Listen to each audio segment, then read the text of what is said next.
So now we are going to move to the question B, and we are going to estimate the standard deviation and the MAD. So to do so, what we need to do first, I will call the variable standard deviation for draws, draws which is my variable that contains all the draws that I have simulated from my normal distribution. And so again, I just have to find out how to compute this standard deviation. So again, I can guess that it comes from the package NumPy. So I will go to NumPy, and then this is the short name for NumPy is NP, and then I will just type tab to see where if there is a function that is related to standard deviation. If you go like this, at the end you should find, again below, you can guess that it will be SNP, but STD, but you can just start a little bit what you want to, the name of the function that you can guess. So you see that STD exists, so you can guess that it will be the standard deviation. If you are not sure, you can still type question mark, then the function that you want to call, and so then you have some explanation here. So here what it says that we are going to compute the standard deviation along a specified axis. And so if you do not specify the axis, it is going to compute the standard deviation for the whole array. So for instance, if you have an array of dimension n by another dimension, so n by 2, for instance, it will compute the standard deviation for the whole array. So you will compute the standard deviation for 2 times n observations. So in such a case, when you have a matrix, so n by 2, for instance, you will have to specify the axis. Here we do not have a matrix, we have just a vector of 505 observation. So here we can just call np.std without fixing or choosing any other inputs. We just have to say that we want to compute the standard deviation of the variable draws, and that's it. So let's do this.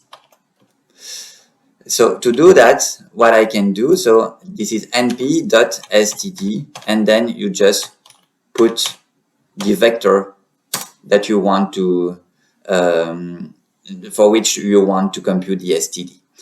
That's it. So you see that I have already the results. Now, if you want to specify the axis, you just have to be sure that draws has specific some specific axis. So here, for instance, so the function shape is quite interesting because it tells you the dimension of your array. So it tells me here that in fact this draws variable here is just a vector with one axis, the first one here, which is 0 for Python. And so here I have one axis where I have 505 observation, and that's it. So now if I want to use the axis, let's say that this is a matrix and I want to compute the standard deviation only for the first column, that's what I will type in order to have the standard deviation only for the first column. And that's, you see that I get exactly the same thing because of course here I have a vector, so you can see it as a matrix with only one column. And so here I'm just asking to compute the standard deviation only for the first column. So now that's great. We can directly compute here the standard deviation, which will be our second question, and we also have to compute the MAD.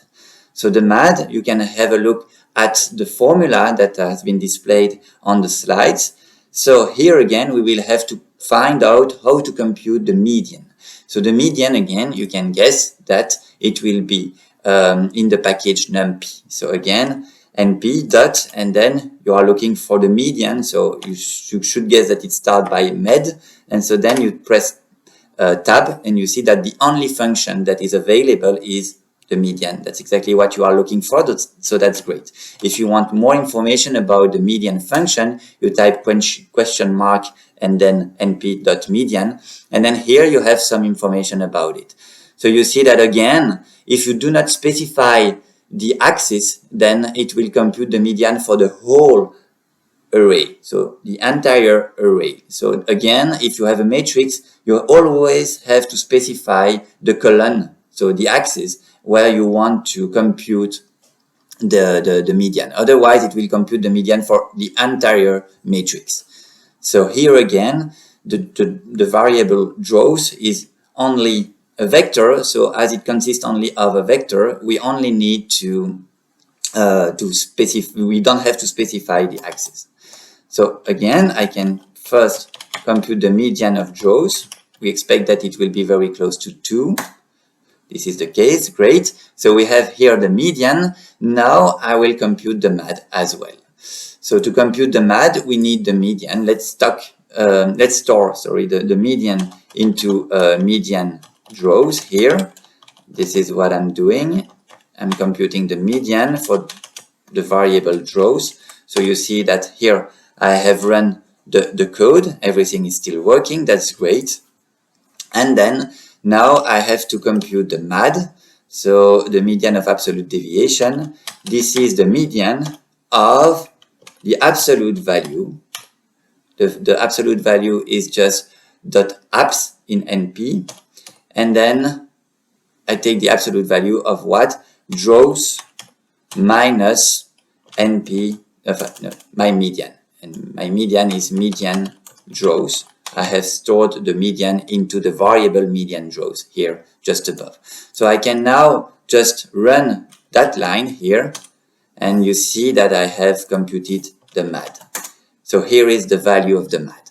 So now we have answered the second question. We answered the question on computing the standard deviation and the MAD, so the median of absolute deviation.